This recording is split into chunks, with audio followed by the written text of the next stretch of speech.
Bueno, señoras y señores, muy buenas tardes. Con la presencia de los señores miembros de la comisión examinadora, se da inicio a la presente ceremonia de examen de grado del candidato magíster señor Jaime Maricoy Cruz. Esta ceremonia de examen de grado virtual se realiza de acuerdo a los lineamientos establecidos en el decreto exento 1349 del 5 de mayo del 2020 de la Universidad de Santiago de Chile. Por lo tanto, esta ceremonia será grabada para dejar respaldo del desarrollo de la actividad, sus participantes y principales acuerdos. Estimado candidato, esta ceremonia de examen de grado es un acto solemne que deben cumplir todos quienes postulan al grado magíster en marketing de la Universidad de Santiago de Chile. Aquí culmina un proceso de alta formación que solo alcanzan quienes en su momento tomaron la firme decisión de someterse a este proceso formativo y superaron exitosamente cada una de sus etapas. En el día de hoy, jueves 22 de junio del 2023, como resultado de ese esfuerzo y de los conocimientos adquiridos, tiene posibilidad de dejar de ser candidato y pasar a ser magíster. A continuación, se dará inicio a la exposición del trabajo de tesis que versará sobre el tema Estudio exploratorio sobre el fortalecimiento del cliente interno en los procesos de transformación digital. La comisión examinadora se encuentra presidida por el señor Francisco Chafaroni Morales, el señor Carlos Cisterna Aguirre y el señor Sergio López Bole como profesor guía. Las instrucciones pertinentes para comenzar su exposición son las siguientes. Tiene un máximo de 25 minutos de exposición, luego la comisión realizará una serie de preguntas y posteriormente deliberará respecto de la calificación de su nota de defensa de tesis. Finalmente, le informamos dicha nota y haremos los comentarios de rigor de acuerdo al resultado obtenido. Sin más que decir, por favor, puede iniciar su presentación. Mucho éxito. Muchas gracias. Bueno, mi nombre es Jaime Maricoy Cruz. Mi trabajo para poder optar al grado de magíster en marketing se llama Estudio Exploratorio sobre el fortalecimiento del cliente interno en los procesos de transformación digital, el cual fue guiado por el profesor Sergio López y también en compañía de él, don Francisco Teferonis. Eh, Ahí está. Bueno, lo primero que hay que entender cuando pensamos en transformación digital es que las organizaciones de alguna manera necesitan desarrollar el cambio en función del áspero ecosistema que los rodea. Esto está situado principalmente a raíz de tres grandes conceptos. Por un lado tenemos los mercados globales.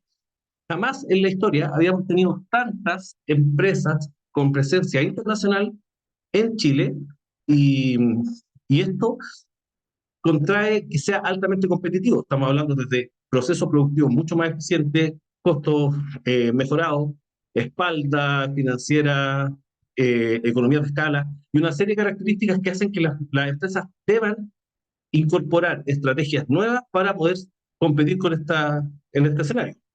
Por otro lado, está eh, el creciente sistema tecnológico que busca mejorar la relación cliente-empresa. Principalmente estamos hablando de la utilización y tratamiento de leads a través de un CRM, alcance a través del marketing digital y una serie de factores que hacen que las organizaciones tengan la facilidad de estar eh, en el mismo momento con el cliente con mucha más facilidad de lo que se era. Y por último, tenemos una fuerza laboral altamente capacitada que hace que sea mucho más difícil mantenerlos motivados y centrados en lo que son los objetivos comerciales. Basado en esto, lo primero que tenemos que entender es que los gerentes, dueños de empresas o los directivos de las diferentes organizaciones encuentran oportunidades de mejora a través de qué, de ecosistema que está permanentemente moviéndose, que está generando esta sensación de incertidumbre con respecto a cuáles van a ser las futuras estrategias que van a desarrollar. En ese sentido, estos directivos desarrollan objetivos y sistemas de KPI, eh, y una vez que fueron desarrollados, aparece la elección de la tecnología que va a servir para poder mejorar y alcanzar estos objetivos que se plantean. Este sistema es de tipo descendente y siempre está desde la gerencia hacia abajo. En este sistema que se plantea, aparecen cuatro grandes beneficios, ¿ya? Por un lado tenemos el mayor alcance de la comunicación que desarrollan las organizaciones. Por otro lado tenemos la eficiencia de los procesos. No estamos hablando solamente de mejorar la cantidad de, ¿cómo se llama?, de productos que se producen, sino que también la calidad que esto alcanza. Además, tenemos la mejora en la toma de decisiones, que principalmente está centrado en datos que se pueden revisar en tiempo real. Y por otro lado, tenemos los tiempos de implementación que son mucho menores. Hace 10, 15 años podíamos hablar de un proceso de transformación digital que podía durar 5 años. Hoy, no solamente estamos hablando de que un proceso de transformación puede durar menos de un año, sino que incluso meses. ¿Cuál es el problema? En este escenario que parece todo perfecto, esta lógica provoca que el 80% de los procesos fallen total o parcialmente en su objetivo, ese objetivo inicial que fue el que generó este proceso de transformación. ¿Y esto a raíz de qué? De que el colaborador no es importante en el desarrollo del proceso. Ese es un axioma que vamos a revisar durante esta investigación. El objetivo de este trabajo es indagar en estrategias de marketing que permitan incorporar y fortalecer la relación del cliente interno en los procesos de transformación digital de la empresa, tratando de hacer ver que el colaborador se puede convertir en un factor vehicular hacia el éxito de la transformación solamente por incluirlo en el proceso. Para esto, vamos a tratar de responder a dos grandes preguntas. El primero es si es que esta problemática que identificamos, que como al colaborador no se incluye, vamos a poder mejorar el resultado del proceso. Entonces la pregunta sería, ¿el cliente interno es realmente un factor preponderante a la hora de implementar una transformación digital en la empresa? Si esta respuesta es correcta, nos encontraríamos en una segunda situación que tendríamos que ver si es que es capaz el marketing con sus diferentes estrategias y acciones tácticas de facilitar el éxito de los procesos de transformación digital. Cuando revisamos la fundamentación teórica, lo situamos en 4 grandes aspectos. Por un lado, lo que es la transformación digital como solución a los requerimientos del entorno. Como ya dijimos, el ecosistema empresarial está provocando que las empresas tengan que estar revisando cómo mejorar sus procesos. Y para esto, vamos a pensar principalmente que es la incorporación de tecnología en procesos físicos o procesos de información o algunas etapas de herramientas tecnológicas. Es incluir tecnología en cualquiera de las etapas con las que la empresa funciona. Por otra parte, tenemos que la transformación digital, la tecnología y la administración del uso de los datos genera que más venta y producción. O sea, ya no estamos hablando de que esta venta se convierte en información y esa información se convierte en estrategias para mejorar ese proceso productivo que se estaba desarrollando. La transformación digital como tal, como ya dijimos, tiene un proceso de falla bastante alto. 2 de cada 10 empresas están invirtiendo en tecnología como una estrategia sólida, pero 5 de cada 10 solamente incorporan tecnología como parte del proceso. Entonces esto nos habla de que en realidad el incorporar tecnología no lo desarrollan de una manera seria o acabada, reflexionada, para hacer que esto realmente funcione, sino que simplemente trabajan con un concepto de que hay que hacerlo porque va a funcionar. Y por último, tenemos la falta de flexibilidad del proceso en relación a lo que son los colaboradores. ¿A qué me refiero con esto?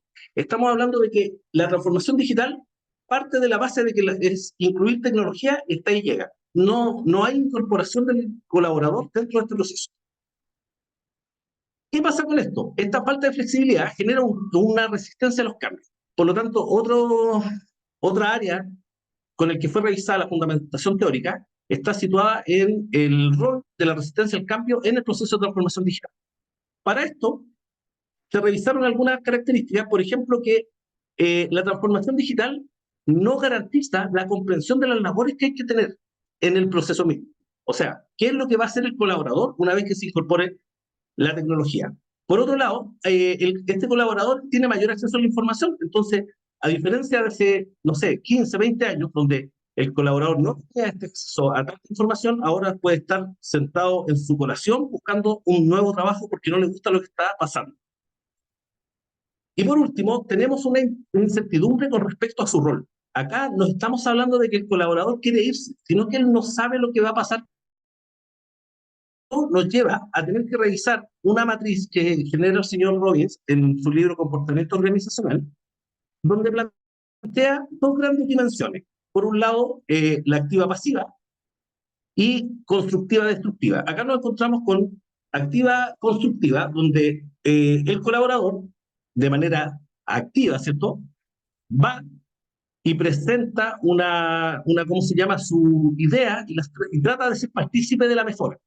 Por otro lado, tenemos constructiva pasiva, donde el colaborador simplemente espera que las cosas mejoren solas, porque confía en las personas con las que trabaja. Esto sería el mundo ideal, pero en realidad también nos encontramos con una parte de los colaboradores que estarían en la activa destructiva, que son los que buscan en un proceso de transformación que se genere la salida, ya sea a través de una renuncia, ya sea a través de un despido, pero con una fricción importante entre lo que es la fuerza laboral y el colaborador, o sea, y la empresa en sí. Por otro lado, tenemos una de las más complicadas, que es la pasiva destructiva, donde el colaborador, en vez de salir, lo que hace es sabotear, desarrolla negligencia en la hora de revisar este proceso. ¿Qué significa esto? Que si ve que algo está fallando, deja que falle. Él provoca que falle. Y esto es una de las preocupaciones que deberíamos tener a la hora de implementar una transformación digital. Por otra parte, tenemos la motivación laboral como pieza clave en el desarrollo organizacional, pero aquí es importante hacer algunas salvedades. ¿Por qué? Porque las empresas, de alguna manera, sitúan como la motivación laboral en la creación de líderes, ¿ya? Los líderes son los que van a mantener al equipo motivado, los líderes van a guiar al equipo hacia el éxito, a cumplir los objetivos, y básicamente le ponemos una capa de superhéroe a este líder sin que tenga las herramientas reales, ¿ya? Pero por otro lado, si nos situamos en entender básicamente cómo funciona la motivación en sí, vamos a darnos cuenta que las necesidades son la base de la sensación de carencia que tiene el colaborador. Por lo tanto, él no está trabajando simplemente porque quiere trabajar, sino que él utiliza el trabajo como un vehículo para alcanzar un beneficio monetario que le permite cubrir sus necesidades. La motivación laboral está más situada en entender que la motivación laboral es el motor, es la energía que hace que las personas trabajen para cumplir sus objetivos personales. Y aquí aparece el marketing como una herramienta facilitadora de transformación digital. ¿Qué significa esto? Que si nos situamos en la definición de Kotler en lo que es el conjunto de procesos para crear, comunicar e intercambiar ofertas que tienen valor para los clientes, los socios y la sociedad en general, claro, pareciera como que estamos hablando solamente del cliente externo, pero en realidad el marketing se sitúa en entregar valor, generar relaciones redituables, un mutuo beneficio. Entonces, en función de eso, y si lo abocamos hacia el colaborador, nos encontraríamos, por ejemplo, con que bajaríamos la fuga de talento, evitaríamos que estas personas migren a otra empresa y no solamente la persona sobre nuestro proceso productivo, sino que sean parte del proceso productivo de otra empresa competidora. Tenemos un ecosistema organizacional que busca la sinergia. Lograr la sinergia es tremendamente beneficioso para la organización. Si nosotros perdemos ese foco, evidentemente vamos a mermar la posibilidad de alcanzar una mejor rentabilidad de lo que tenemos. Y por otro lado, la gestión del recurso humano.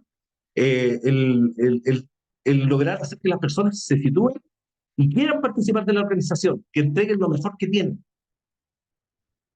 Basado en esto, desarrollamos una metodología donde se entrevistaron a 5 personas, donde la gran característica, más allá de que ellos eran de diferentes mercados, la gran característica que tenían es que ellos siempre estuvieron a la altura de la planificación, implementación y revisión de los resultados finales para la toma de decisiones con respecto a la transformación digital en sí. Además, se desarrolló una entrevista semi-estructurada con cada uno de ellos en función del marco teórico en materia de transformación y buscando que su experiencia nos aportara contrastes o similitudes con respecto a lo que se venía estudiando. Y estos resultados fueron analizados a través de la teoría fundamentada. Para esto utilizamos el Atlas TI, que es una tecnología que nos permite poder identificar las etiquetas clave, ¿ya? Como segunda etapa del proceso de la metodología, desarrollamos una codificación axial que es básicamente relacionar conceptos en función de su propia relación.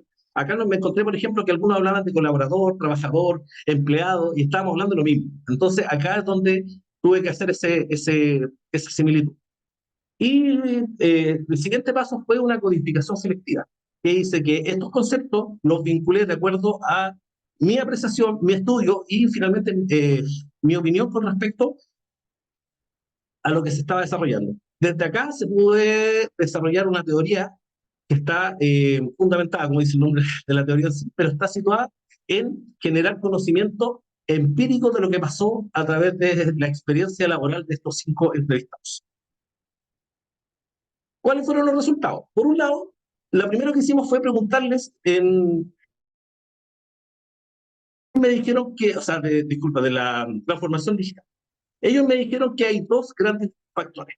Por un lado, aumentar la comunicación, estamos hablando enfocado principalmente en la venta, y por otro lado, generar un control de los colaboradores.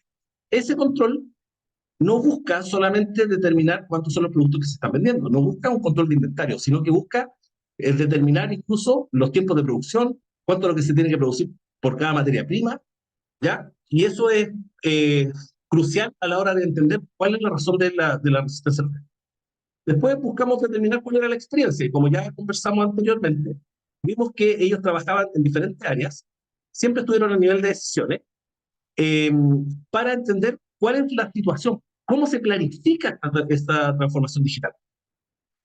Todos, de manera unánime, llegaron a que el levantamiento de las problemáticas era la clave para poder generar una buena transformación.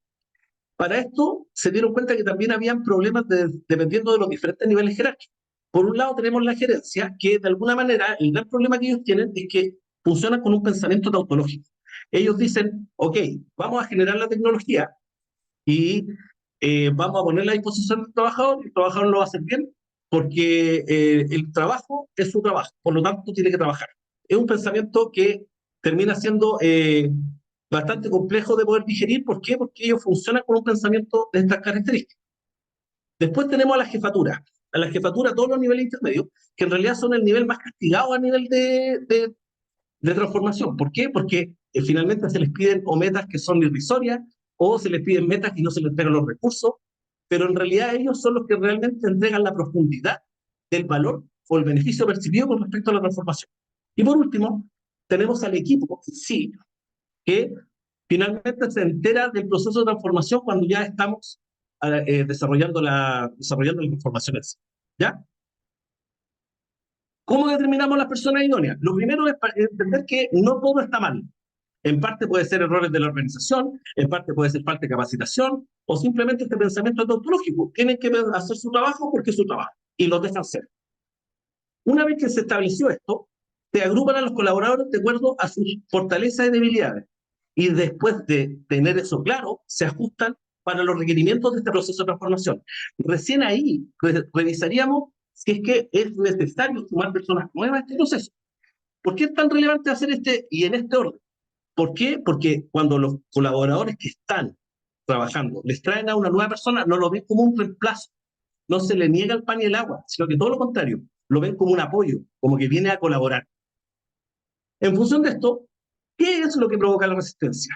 Y acá aparece la palabra control como clave. A las personas no les gusta que las controlen, no les gusta que lo incomoda, ¿ya? Por eso es que una vez que se entendió que el control va a ser la lógica con la que va a funcionar la transformación, se logra establecer unos KPIs que permiten dividir todo el proceso por área. Y esto permite identificar dónde está la resistencia al cambio. Y así identificar si falta capacitación o derechamente estamos frente a una situación de resistencia. En este proceso, también nos dimos cuenta que hay causas que revisar, causas de la transformación digital. Y aquí tenemos la incertidumbre. ¿Por qué? Porque en esta ausencia de explicación de cuál es el beneficio de la transformación en sí, nos encontramos con que la incertidumbre de cuál es el rol del colaborador en este proceso es lo que finalmente empieza a hacer que él no quiera ser parte de este proceso en sí. Es extraño porque lo que me explicaban los expertos es que en la medida que se conversa con ellos y se les explica, finalmente hay una alta tasa de recuperación. ¿Por qué? Porque finalmente la transformación que se está desarrollando eran los cambios que ellos esperaban.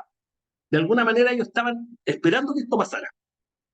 De aquí juega un rol clave lo que es la capacitación.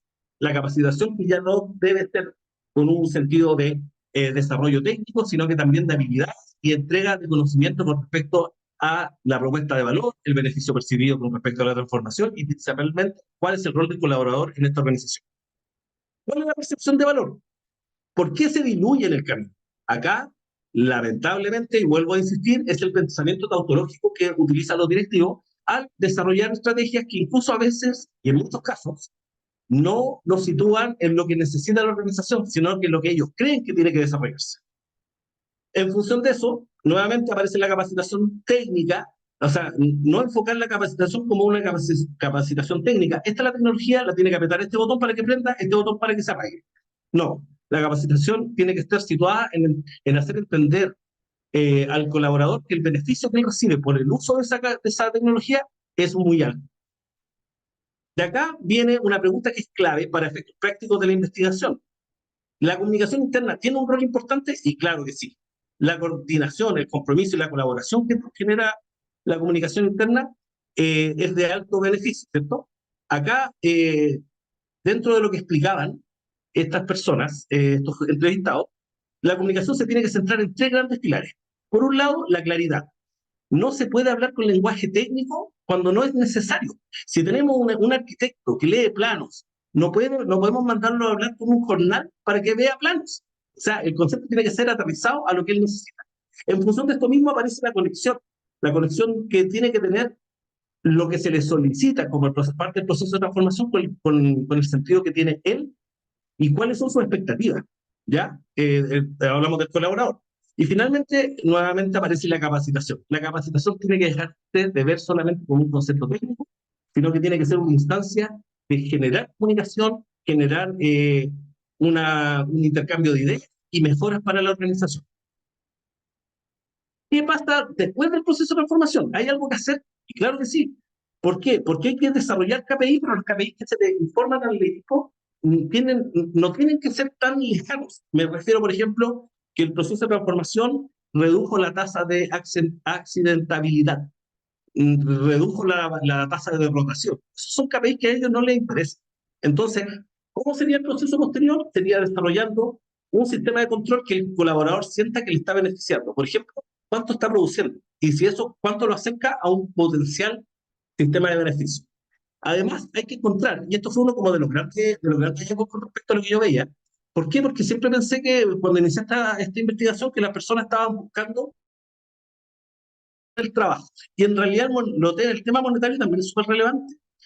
Y esto también hay que tenerlo contemplado a la hora de desarrollar un buen plan de incentivos. La última pregunta, ¿cuándo nos damos cuenta de que la resistencia al cambio está generando problemas? ¿Cuáles son los indicadores de alerta? Y aquí nos encontramos con que el sistema es el que alerta. El sistema en sí, ¿por qué? Porque se dividió en etapas, se dividió en procesos que hace que sabemos que esas personas están teniendo un problema. Acerquémonos, veamos qué está pasando, identifiquemos si es falta de materiales, identifiquemos si hay falta de capacitación o de capacitación técnica o derechamente estamos frente a una resistencia. Acá, cuando se identifica que es resistencia, nuevamente me insistieron los entrevistados que hay una alta tasa de recuperación. Realmente, cuando se conversa con ellos y se les explica el beneficio percibido, los colaboradores suman más que lo que restan. Esto nos lleva a que la desvinculación tiene que ser algo muy, muy pensado. El sistema de desvincular el equipo simplemente porque no están alcanzando las metas es hazte responsable. ¿Por qué? Porque no es necesario. Esto lleva a tener que capacitar personal, ingresar nuevas personas y es un proceso demoroso, que es muy costoso, pero además es sumamente innecesario. En función de esto, llegamos a la conclusión de que las empresas buscan ser competitivas como se plantea inicialmente, ¿cierto? Pero además, se plantea lo que nos plantean los expertos. Hay un aumento de control y hay un aumento de eficiencia con respecto a lo que es venta y marketing, y esto no se contrapone con lo que es esta inicial inspiración que genera la transformación. Por otro lado, somos capaces de responder la primera pregunta de investigación, donde definimos que efectivamente el colaborador sabemos que la tecnología, la mejora de los procesos y hasta las futuras ideas son posibles cuando las personas participan del proceso. Cuando tenemos la posibilidad de que, como decía Jack Welch en algún momento, en algún video que vi, en todos los niveles hay ideas. Tenemos que generar las instancias para que las personas participen y las entreguen. Por otro lado, jamás una transformación puede expresarse en una desvinculación indiscriminada. Cuando se despide a un colaborador, tiene que ser algo muy consensuado porque tiene que haber un mensaje al equipo. Esto era necesario por esta razón. La segunda, de lo que se refiere a más conclusiones, nuevamente aparece la comunicación interna como el principal problema a la hora de desarrollar un buen proceso de transformación. ¿Y cómo se trata de solucionar? A través de una capacitación, pero una capacitación centrada en lo técnico, en aprender a utilizar la tecnología y no entregar un rol al colaborador con respecto a lo que está pasando en este proceso. Y aparece también la segunda pregunta de investigación, donde la implementación de estrategias de endomarketing facilitan el uso de la herramienta multicanal para cada grupo de colaboradores en tiempo y forma. ¿Qué significa? Se entrega en el momento y de la forma correcta según el nivel del colaborador. ¿Eso qué quiere decir? Nuevamente, sin el ánimo de menospreciar a un colaborador de la base menor de la empresa, no es necesario explicar de manera técnica, basta con explicarle que plan de marketing pensado como un pilar motivacional de la operación y no solo como un sentido institucional, que nuevamente tiene relación con lo que estábamos viendo con respecto a la capacitación en sí. El endomarketing tiene que estar situado en ser un factor motivacional que haga entender al colaborador que efectivamente sus metas personales las puede alcanzar en este trabajo y lo que se está implementando le va a ayudar a lograrlo. Después tenemos que la incorporación de este tipo de estrategias convertirá la disposición del colaborador hacia un rol más preventivo, más que correctivo. Aquí volvemos a la matriz de roles, donde ya no tendríamos esta negligencia de un colaborador que se da cuenta que algo está pasando y hace vista gorda o derechamente la provoca, sino que él asume un rol preventivo para provocar problemas. Tener colaboradores que están en esa disposición es altamente beneficioso para la organización porque siempre va a ser más fácil prevenir que corregir. No es solo implementar herramientas de endomarketing, también hay que crear KPIs de medición que faciliten la evaluación de los impactos de la gestión desarrollada. Esto se tiene que hacer de manera sostenida y de alguna manera hay que comunicarlos de manera tal que haga sentido a los colaboradores. Y por último, se debe incorporar un plan de incentivos que encuentre un equilibrio entre lo monetario y lo personal de cada colaborador. Y eso es clave que las organizaciones lo entiendan. Esta sería mi presentación. Muchas gracias. Gracias, Jaime. Vamos a iniciar una sesión de preguntas breve.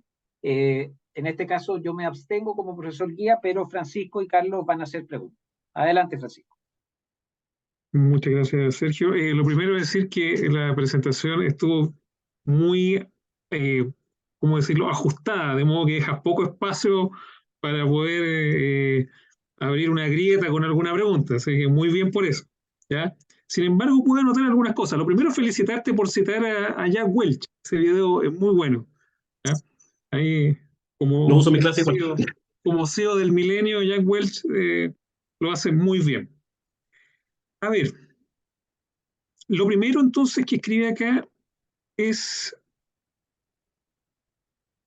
si la capacitación, como conclusión, puedo decir, la capacitación entonces no debe ser genérica, sino que hecha a la medida. ¿Me equivoco? Me equivoco. Absolutamente es así. No, tiene que ser a la medida. Tiene que ser a la medida, como se decía, en tiempo y forma. ¿A qué me refiero? Un colaborador se le tiene que hablar en lenguaje sencillo. El lenguaje técnico es para las personas que son técnicas y se trabaja en función de eso. Cuando se va aterrizando, uno de los motivos por qué se diluye el beneficio desde la gerencia hasta la base de los colaboradores es porque se habla siempre en el mismo lenguaje que lo propuso el gerente. Y no le hace sentido, a la medida que va avanzando en esta pirámide, no le hace sentido. Y eso provoca que se generen estos cambios. De ahí el rol clave que podrían utilizar los líderes. ¿Cómo se llama? Un líder de un nivel le explica su jefatura y ese lo aterriza en lenguaje sencillo para esa persona. Pero eso hay que capacitarlo. Perfecto. Luego, pregunta. De acuerdo a la metodología utilizada, que es la teoría fundamental, claro, el Grounded Theory, dice, ¿los entrevistados reconocieron la motivación como vehículo de compromiso y retención del talento? Cuando se trabajó el tema de la motivación como tal, no lo cogieron en sí, sino que eso fue parte como de la interpretación mía. ¿Por qué? Porque ellos me decían que ahí fue uno de mis mayores contrastes. Porque yo llegué pensando y la pregunta estaba orientada a ellos buscan conciliar el mundo laboral ¿cómo se llama?, con lo personal. Y en realidad ellos me decían, no, porque por mucho que tú le ofrezcas una serie de beneficios creativos, me dijo el señor Duarte cuando lo entrevisté, si no les pagan lo que ellos consideran que tienen que ganar, o si es que se dan cuenta que les falta para el pan, se te van a ir. Entonces ahí había que conciliar. De alguna manera eso fue parte de la interpretación que me generó justamente la teoría fundamental.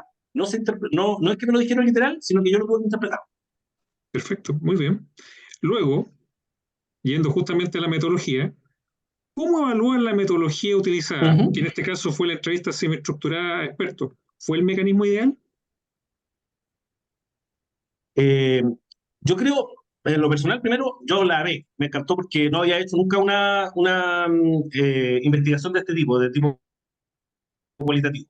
Pero yo creo que la investigación tiene un problema, que es que solamente nuevamente lo ve desde la organización y le falta un estudio posterior que sería como cómo lo ven los colaboradores, cómo viven este proceso.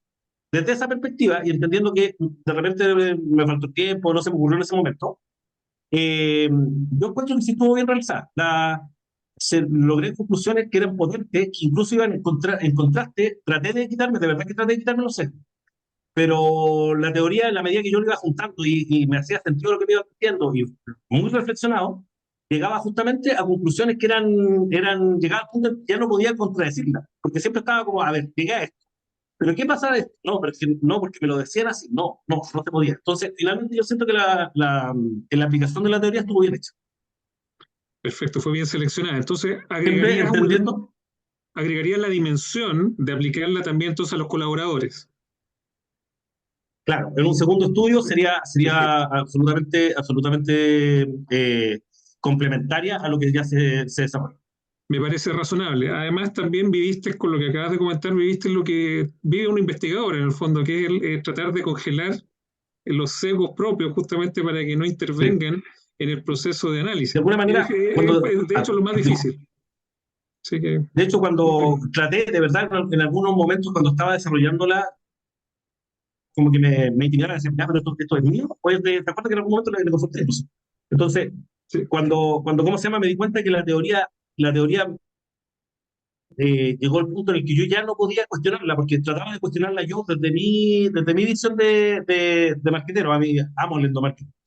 Eh, Llegó el punto en el que empecé a tratar de cuestionarlo con lo que me iban diciendo los expertos.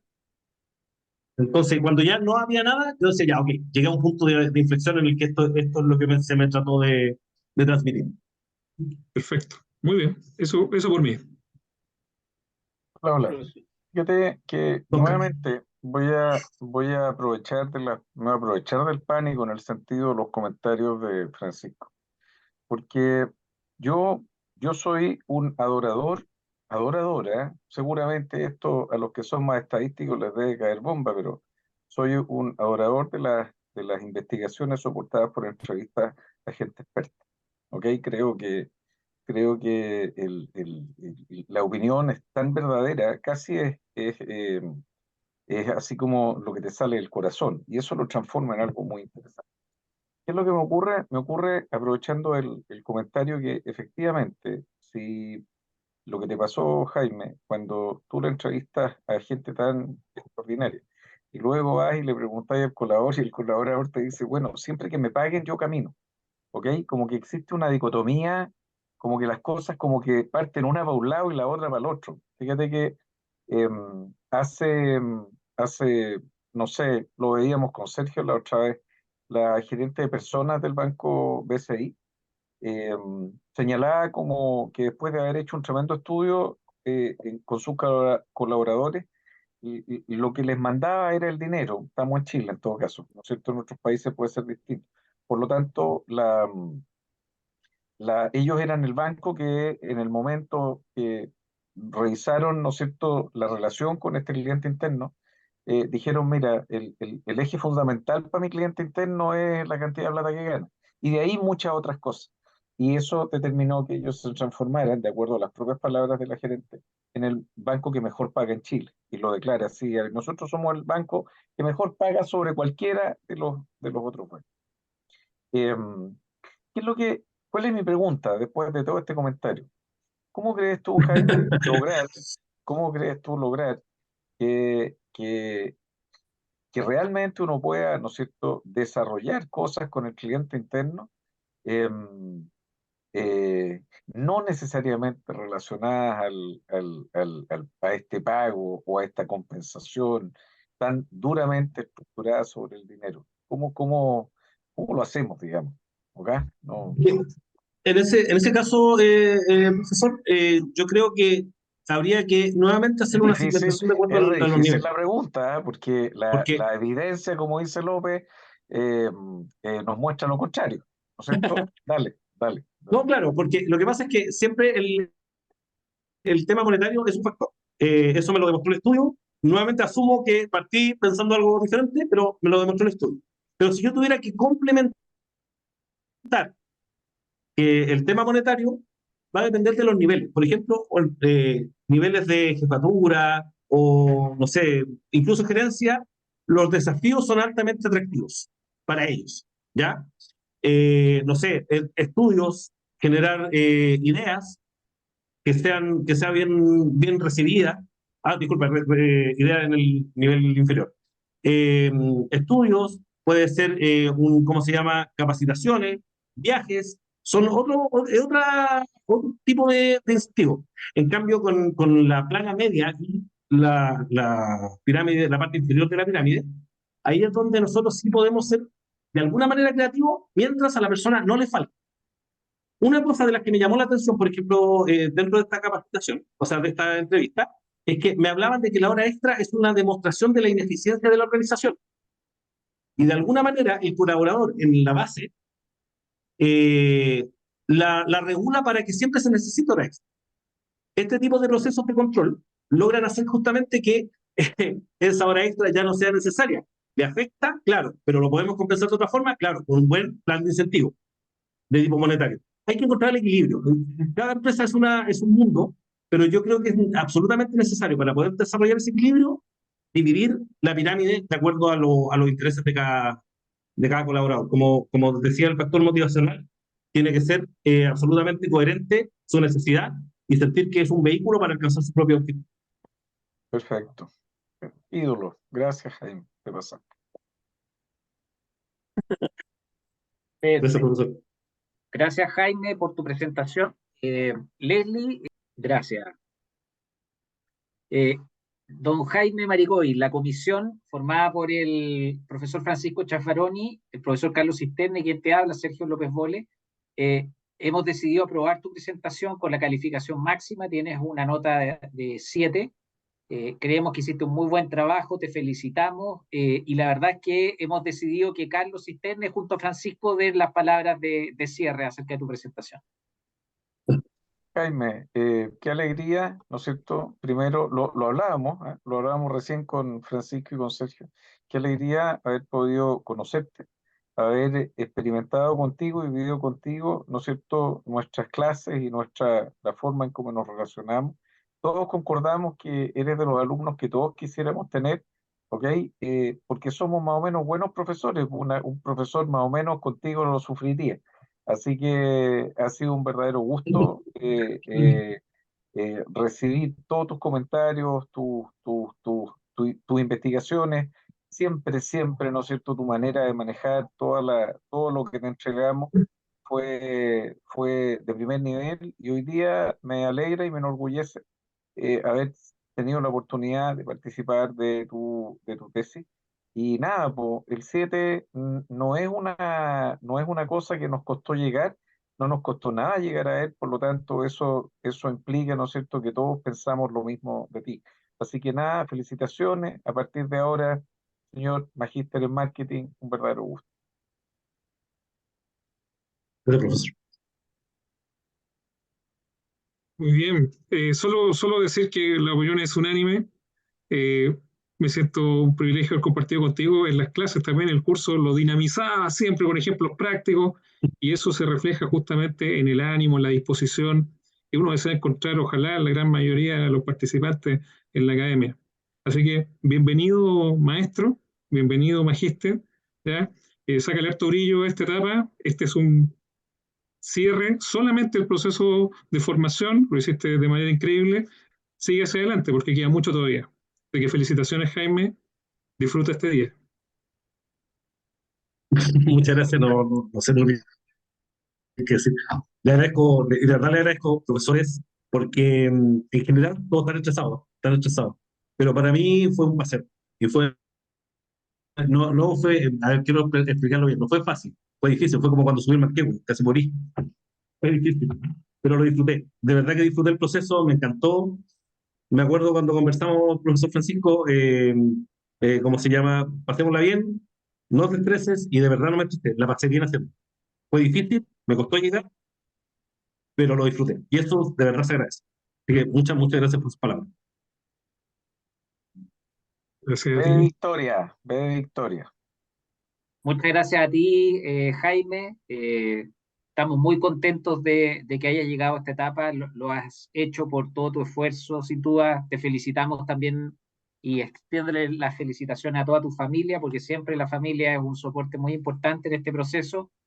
Y la verdad, Jaime, también estábamos conversando en el break. Mantente cerca del magíster. Yo creo que es bueno que de alguna manera también tú puedas ir colaborando con el magíster a través de charlas, probablemente después también haciendo clases. Eh, Carlos Cisterna es un profesor que tiene muchos contactos también del punto de vista para que tú sigas desarrollándote en esa área. Particularmente creemos que tú eres una persona muy culta, que es una cosa que no es tan fácil encontrarla en el mundo de hoy. Y la verdad es que siempre, yo te lo decía en clase, está grabado, siempre era muy interesante contar con tus perspectivas cuando me tocó hacer ese curso que es tan difícil, ¿no es cierto?, de proyecto y trabajo y graduación, que uno parte de una idea muy chiquitita y que empieza de alguna manera, a ir creando un nuevo hijo, ¿no?, en sentido figurado. Así que te felicito, Jaime, y me uno a las palabras de Francisco Carlos. Probablemente en los próximos días Leslie va a estar en contacto contigo por los aspectos administrativos del programa, así que felicitarte y ojalá que puedas celebrar junto a tus seres queridos. Un abrazo grande, Jaime. Cuídate. Sí, muchas gracias. Chao. Chao, Nos vemos, chao. Que Jaime. estés Jaime. bien. Que estés muy Chao, bien. chao. Chao, chao. Nos vemos más rato. Chao, Chao, chao. Nos chao. vemos. Gracias.